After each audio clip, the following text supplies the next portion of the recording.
Atomfall invites you to survive and forage through an alternate 1960s version of the British countryside, one that can truly be explored your own way from multiple angles and directions. Stop me if you've heard this one before. You wake up in a bunker with little knowledge of who you are or what you must do. Eventually, you're forced to leave and explore the dangerous, irradiated outside world in search of answers. Along the way, you'll be placed directly in the sights of various dangerous enemy factions and robots, testing your ability to survive. Familiar a premise it may be, yet despite all the ways Rebellion's British sandbox might seem familiar to the Fallout series on the surface, it's not long until such comparisons quickly fade away, since Atomfall is far more trusting and freeform than Bethesda's take on the post-apocalypse. Not to mention, way more beautiful and welcoming to inhabit. Set in an alternate version of the 1960s, where the real-life nuclear wind-scale disaster has caused the northern English countryside to become soaked in radiation and confined to a quarantine zone, Atomfall wastes absolutely no time showing you why it's great. Not 10 minutes after I was woken up to this new world with fresh eyes, I was out traversing rural Cumbria, bonking outlaws on the head with truncheons and cricket bats, rummaging through the nearest outhouse in the hopes of finding resources I could use to craft bandages, antidotes, and or even perhaps a makeshift bomb. True, much of this gameplay loop has become commonplace in most modern open world RPGs today, yet Atomfall uses this well-worn gaming parlance to its benefit by getting you up to speed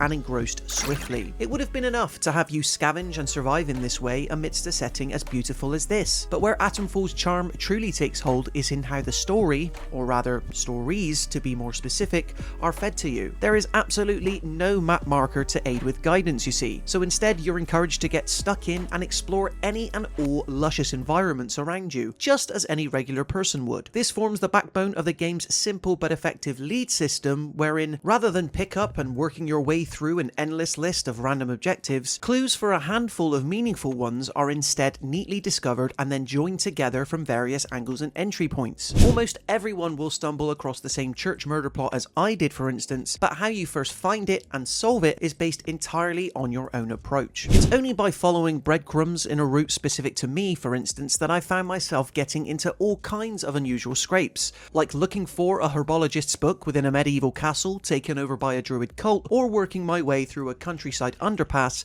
trying to take down infected ferals while severely underpowered. Atomfall's nature to surprise with both its central mystery and the various smaller threads that lead to it is nothing short of refreshing, easily being the biggest way Rebellion delivers on the promise of rendering this pulpy, alternate history take on a 1960s Northern England a rewarding sandbox to play in. Admittedly, outside of its approach to story structure is where Atomfall tends to play it a touch safer. Firearms such as rifles, shotguns and pistols do a decent enough job at making ranged combat fun, while melee weapons like axes and stun sticks are cool in theory, yet always seem to require wind-ups that are just a bit too long to be fully satisfying. Minor niggles like this only serve to reinforce how, despite your mysterious origin, you're only ever playing as a regular survivor in amongst all the others, which isn't necessarily the best power fantasy to roleplay in a world full of as much potential as this. Weapons being clunky to use does at least make every encounter feel extra intense, and head-on confrontations work a heck of a lot better than the undercooked stealth mechanics, which often merely boils down to crouching behind enemies and insta-killing them, at least when not using the bow. Another slight issue I had is how, although Atomfall's 4 main outdoor maps all house distinct areas of interest and are beautiful to be in, quite a lot of your time in the late game is spent exploring visually bland underground facilities. There's nothing wrong with this, of course, and luckily it's mostly made up for by the central mystery surrounding the shadowy interchange facility being so fun to chip away at, but by the end,